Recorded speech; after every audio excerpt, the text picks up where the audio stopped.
والصلاة والسلام على أشرف الأنبياء والمرسلين حبيب إله العالمين بالقاسم محمد اللهم صل على وعلى آل بيت الطيبين الطاهرين المعصومين المظلومين. السلام علی الحسین وعلی علی ابن الحسین وعلی اولاد الحسین وعلی صحاب الحسین.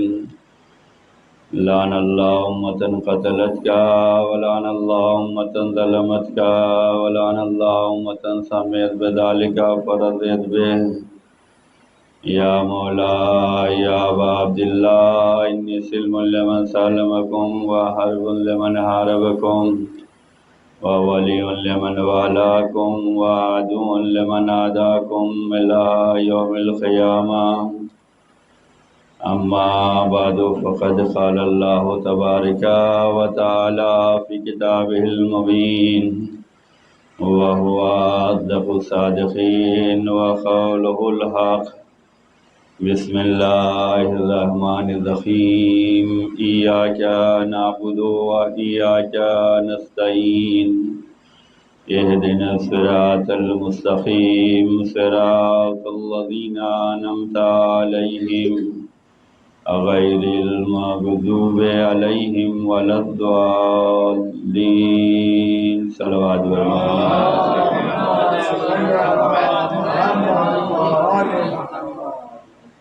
عزیزان گرامی، ارشاد رب العزت ہے کہ ایاک نعبد و ایاک نستعین.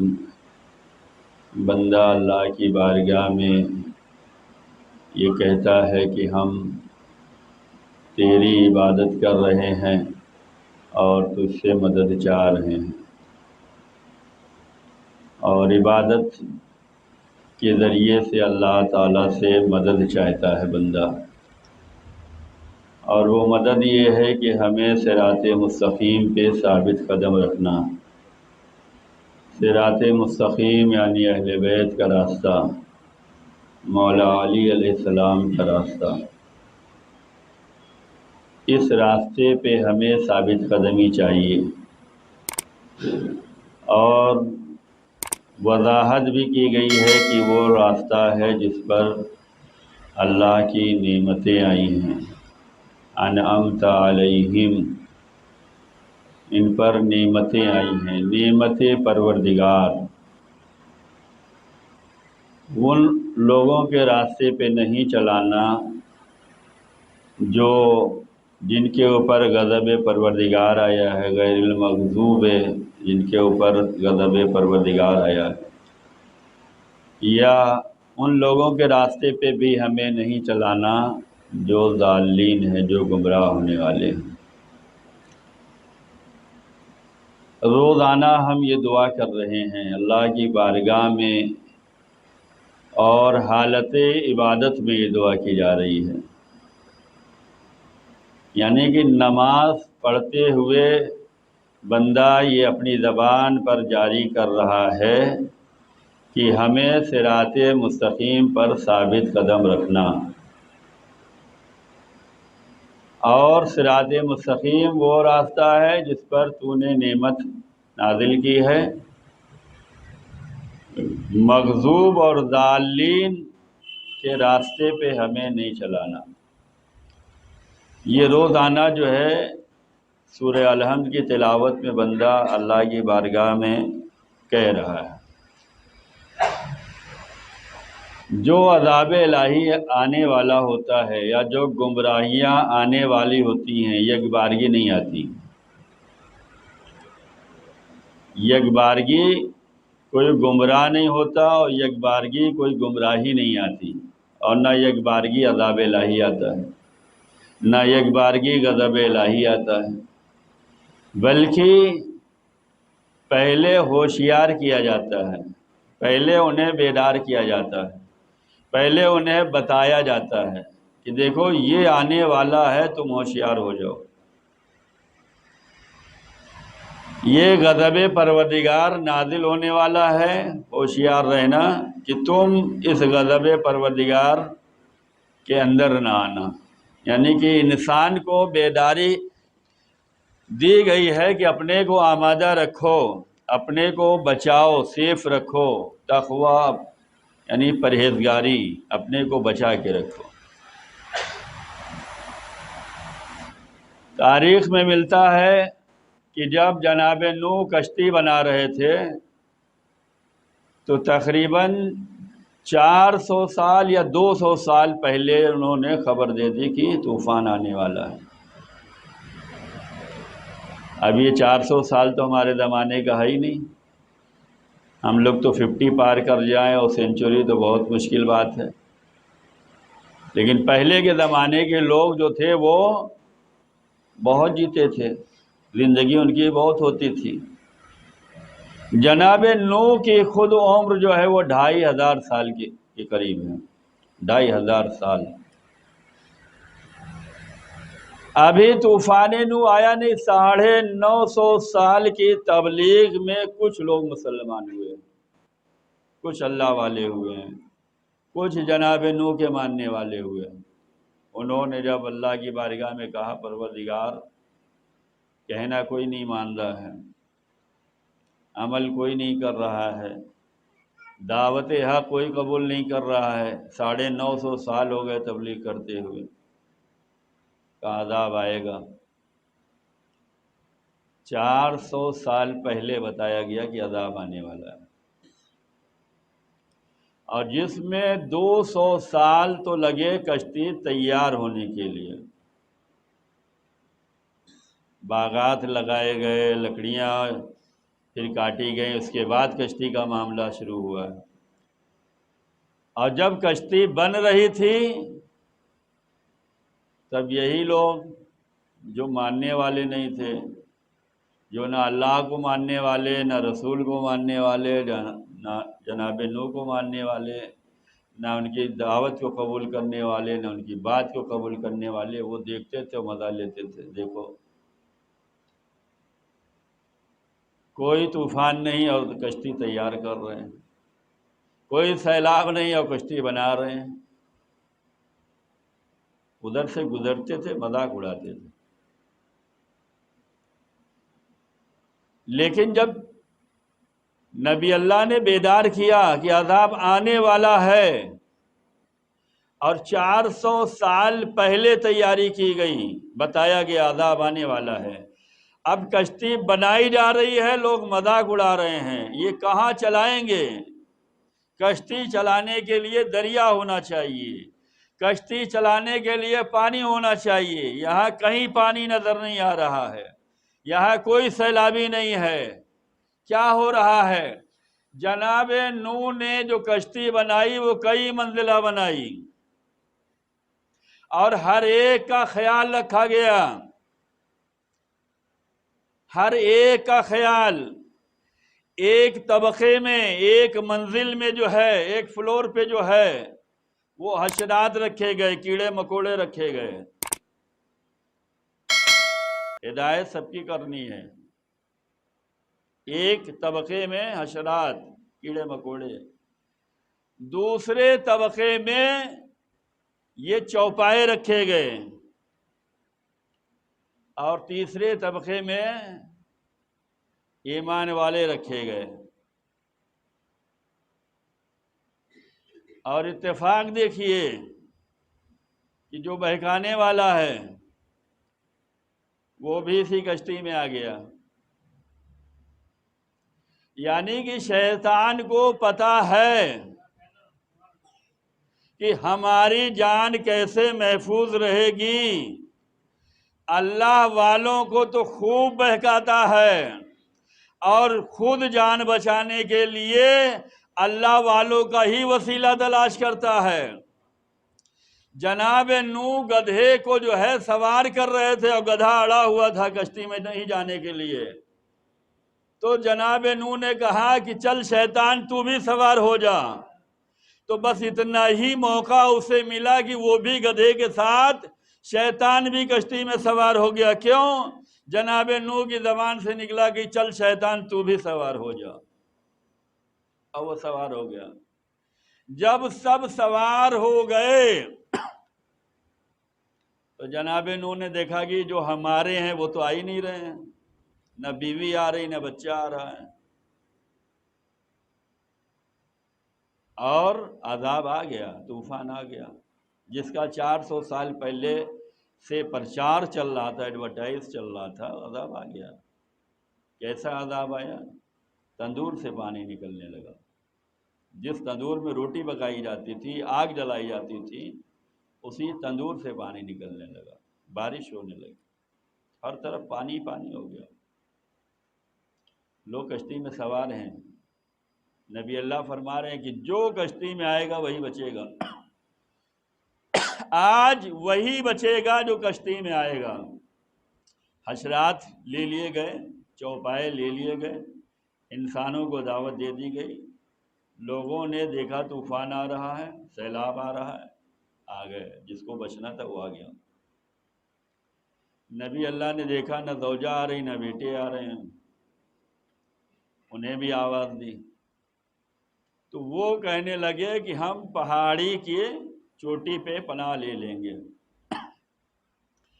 اور یہ سمجھ رہے ہیں کہ پہاڑ ہمیں بچا لے گا۔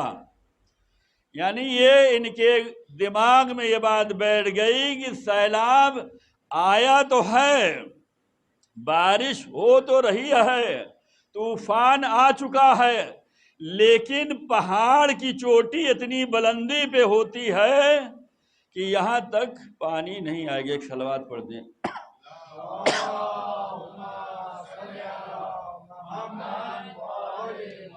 یہ سوچ رہے ہیں کہ پہاڑ کی چوٹی تک پانی نہیں آئے گا، اور نبی اللہ فرما رہے ہیں کہ آج کچھ نہیں بچے گا، بچیں گے وہ لوگ جو کشتی میں آ گئے، وہی بچیں گے۔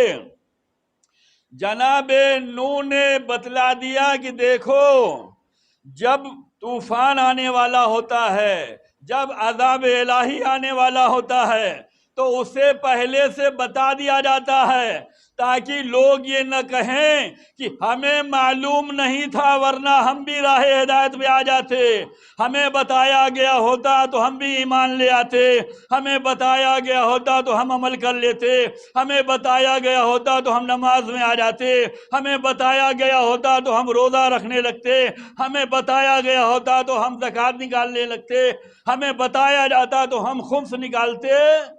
یہ آج ہوتا یا نہیں ہوتا؟ عذاب الہی آنے سے پہلے اللہ بتلا دیتا ہے، اپنے نبیوں کے ذریعے بتلا دیتا ہے، اور اس کے بعد جب طوفان آیا تو جناب نوح نبی اللہ نے کہا آج وہی بچے گا جو کشتی میں آئے گا، اور جو اس کشتی میں نہیں آئے گا وہ ڈوب جائے گا۔ نبی اللہ اپنی بیوی کو بھی پکارتے رہے اور اپنے بیٹے کو بھی پکارتے رہے، اور وہ دونوں نہیں آئے، یہی کہتے رہے کہ پہاڑ بچا لے گا۔ اللہ جانے یہ پہاڑ سے محبت کیوں ہوتی ہے کہ پہاڑ بھی ڈوبتا ہے اور پہاڑ پہ چلنے والے بھی ڈوبتے ہیں۔ نبی اللہ نے بتلا دیا کہ دیکھو بچے گا وہی جو آئے گا۔ اب کوئی یہ نہ کہے کہ یہ نبی کی بیوی ہے تو بچ جائیں گی، یہ نبی کا بیٹا ہے تو بچ جائے گا، کہ نہیں، ماننے والا بچتا ہے، انکار کرنے والا نہیں بچتا۔ ایک صلوات بر محمد علیہ محمد۔ تو پہلے سے بتا دیا گیا ہے، نبی اللہ نے بھی پہلے سے بتایا، انی تارکم فیکم الثقلین، ہم تم میں دو گراں قدر چیزیں چھوڑ کے جا رہے ہیں۔ کیوں؟ ما ان تمسکتم بہما لن تضلوا بعدی، اگر ہمارے بعد گمراہ نہیں ہونا چاہتے تو ان دونوں سے متمسک رہنا۔ نبی اللہ بھی صاف صاف فرما کے جا رہے ہیں کہ ہمارے بعد گمراہیاں آنے والی ہیں۔ یہ کیوں فرما کے جا رہے ہیں؟ تاکہ تیاری رہے، کوئی یہ نہ کہہ سکے ہمیں معلوم نہیں تھا، یعنی ثابت قدمی رہے۔ آپ جس ثابت قدمی کا مظاہرہ کریں اس لیے کہ گمراہی آنے والی ہے، ضلالت آنے والی ہے، لوگ دین سے پھرنے والے ہیں، لوگ پچھلے راستے پلٹنے والے ہیں، لوگ اپنے نفاق کا اظہار کرنے والے ہیں۔ وہ ایمان جس کا اظہار کیا تھا، ان کے ایمان کی حقیقت کھلنے والی ہے۔ وہ نفاق جو دلوں میں چھپائے بیٹھے تھے، موقع کی تلاش میں تھے، وہ اب نفاق نکلنے والا ہے۔ نبی کے دور میں ہی نکلا۔ نبی اللہ نے یہ وہ ایام ہیں کہ رسول اس ایام میں حالت مرض میں ہیں، بستر پر ہیں، اور انہی ایام میں رسول جو ہے قلم و کاغذ مانگ رہے ہیں کہ لاؤ لکھ دیں۔ اور گمراہی اتنی رسول کے سامنے گمراہی آ چکی ہے کہ لوگ صاف صاف رسول کو جو ہے یہ کہہ رہے ہیں کہ نہیں، ہم قلم کاغذ نہیں دیں گے، نہیں دیا۔ اور رسول فرما رہے ہیں کہ ہمیں دے دو، ہم کچھ لکھنا چاہتے ہیں تمہاری نجات کے لیے، تمہاری کامیابی کے لیے، تمہاری ہدایت کے لیے۔ لیکن یہ جو دل میں نفاق تھا وہ ظاہر ہو رہا تھا، انہوں نے نہیں دیا۔ اور سب کو خوب معلوم تھا کہ نبی کیا لکھنے والے ہیں، نہیں دیا۔ نبی اللہ ان لوگوں کو مدینے سے باہر بھیجنا چاہتے ہیں، آخری وقت ہے نبی کا۔ نبی اللہ نے جو ہے ایک لشکر تیار کیا کہ یہ لشکر جائے جنگ پہ، اور اس وقت بھی بتلایا کہ دیکھو جسے بھی ہم منصب دیں گے، جسے بھی ہم عہدہ دیں گے، وہ لیاقت دیکھ کر دیں گے، رشتہ داری دیکھ کر نہیں دیں گے۔ لیاقت ہونا چاہیے، صلاحیت ہونا چاہیے۔ اور اس کے بعد رسول اللہ نے جب لشکر تیار کرنا چاہا ہے کہ یہ لوگ مدینے سے نکل جائیں تاکہ ہمارے بعد جو ہے ان کا فتنہ نہ اٹھ سکے، تو رسول اللہ نے سردار چننا چاہا۔ ظاہر سی بات ہے اس موقع پہ نبی علی کو اپنے پاس رکھنا چاہتے تھے، وقت آخر ہے، جانے کی منزل قریب ہے، سب کو احساس ہے۔ نبی ایک کمانڈر چننا چاہ رہے ہیں، ایک سردار لشکر،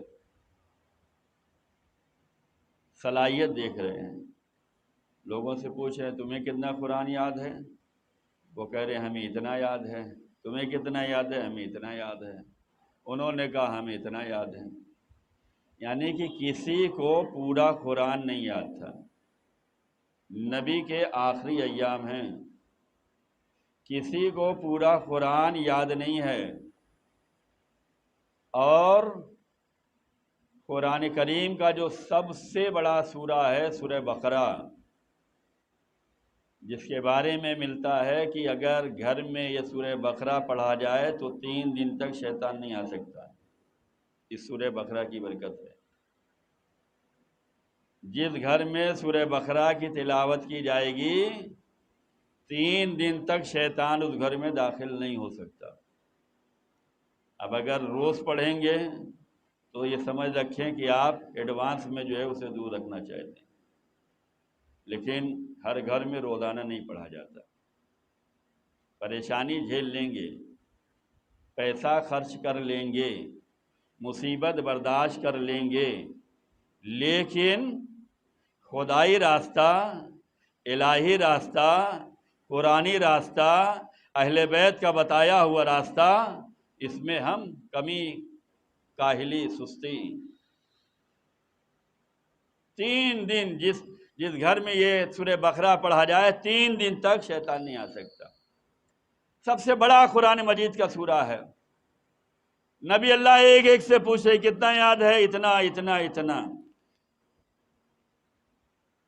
ایک نوجوان جس کا نام زید ہے، اس نے کہا یا رسول اللہ ہمیں سورہ بقرہ یاد ہے۔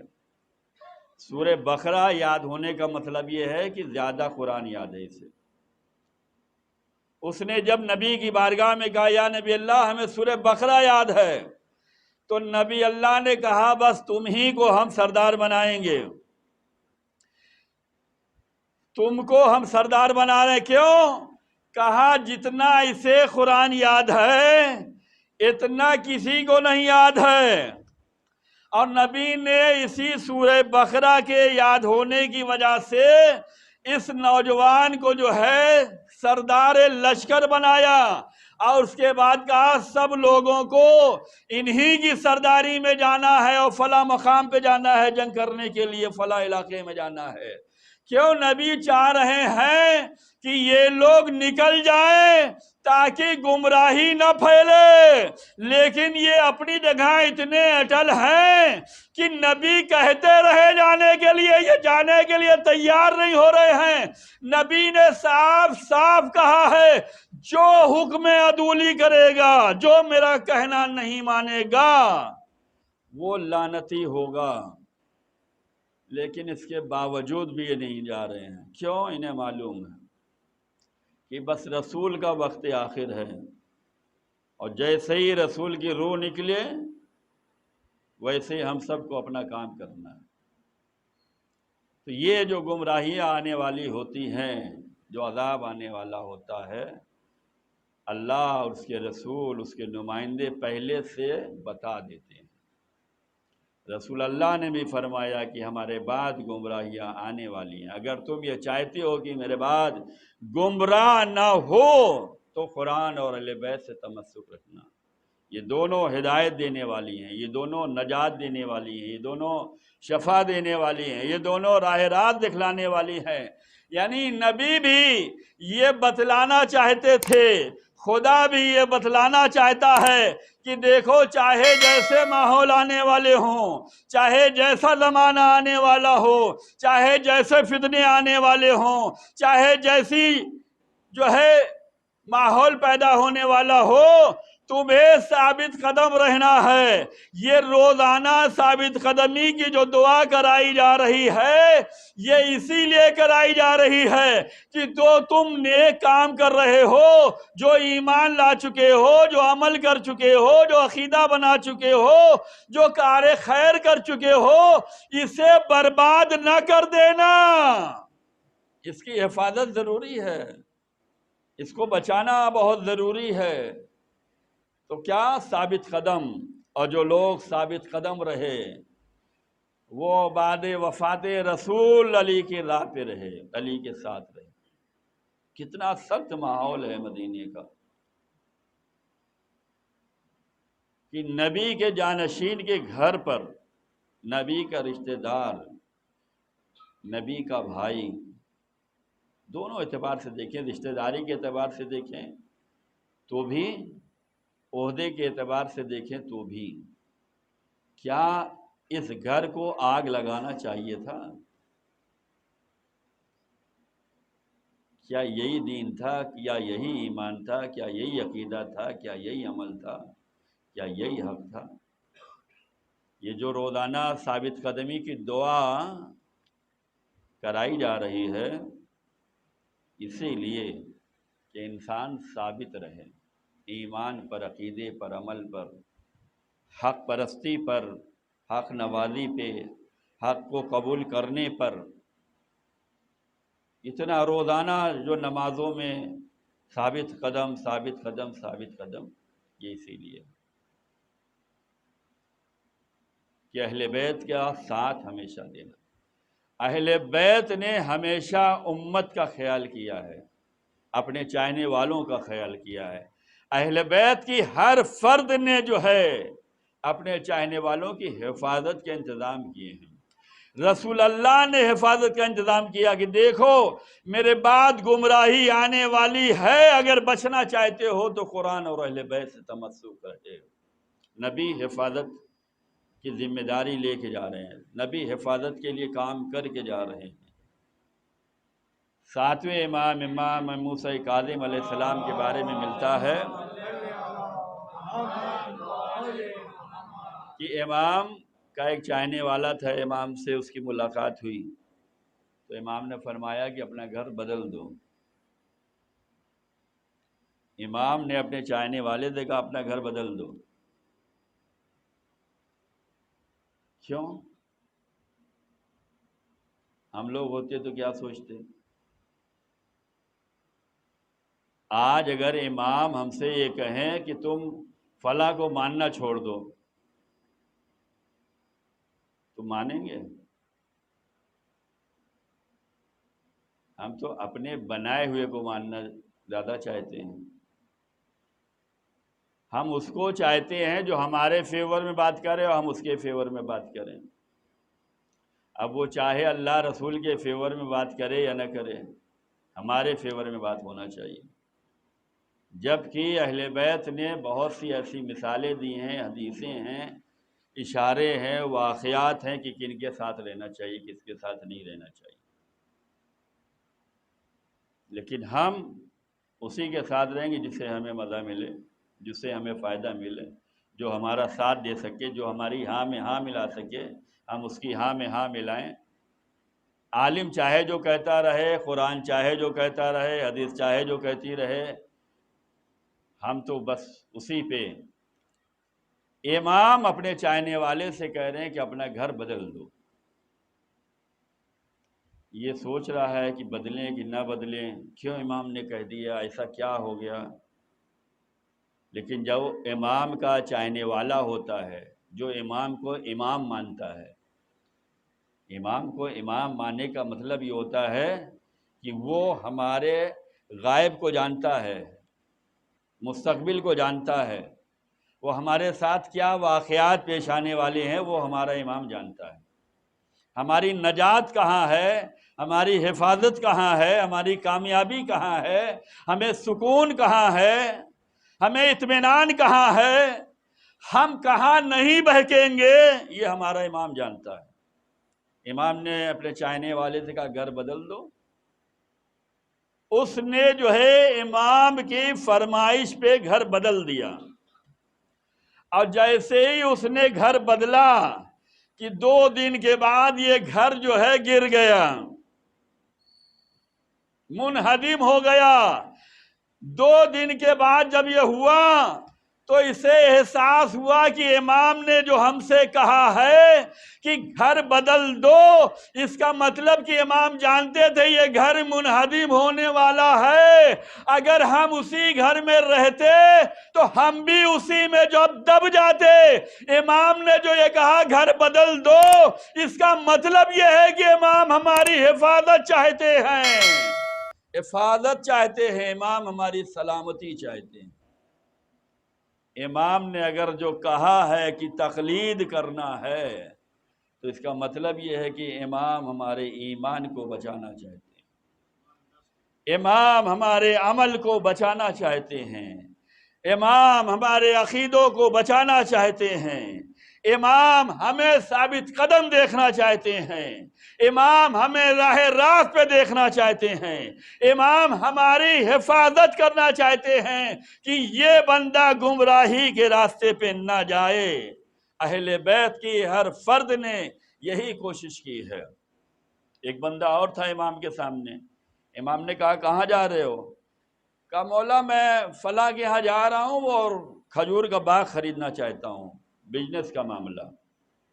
کہا مولا میں جا رہا ہوں فلاں کا باغ خریدوں گا، اس کا کاروبار جو ہے کھجور کا ہے اور کھجور کا سیزن آنے والا ہے، لہذا پہلے سے لے لوں تاکہ فائدہ ہو جائے.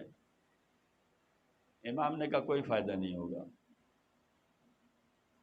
امام نے کہا کوئی فائدہ نہیں ہوگا، اس سال کھجور میں کوئی فائدہ نہیں ہے. اب وہ چاہنے والا امام نے پوچھا، اس نے بتا دیا. آج کل تو بہت سے ایسے بزنس ہیں، استخارہ دکھلوا لیا جائے گا، آگے آپ کیا کرنا چاہتے ہیں وہ نہیں بتایا جائے گا. کیوں؟ آپ کو معلوم ہی نہیں. اس لیے امام سے بتایا کہ میں فلاں کے پاس جا رہا ہوں، اس کا کھجور کا باغ ہے، کھجور کا سیزن آنے والا ہے، میں اس سے پہلے خرید لوں گا تاکہ مجھے کھجور کے کاروبار میں فائدہ ہو جائے. امام نے کہا اس سال کھجور میں کوئی فائدہ نہیں ہونے والا. اس نے جو ہے معاملہ وہیں روک دیا، نہیں خریدا، سودا نہیں کیا.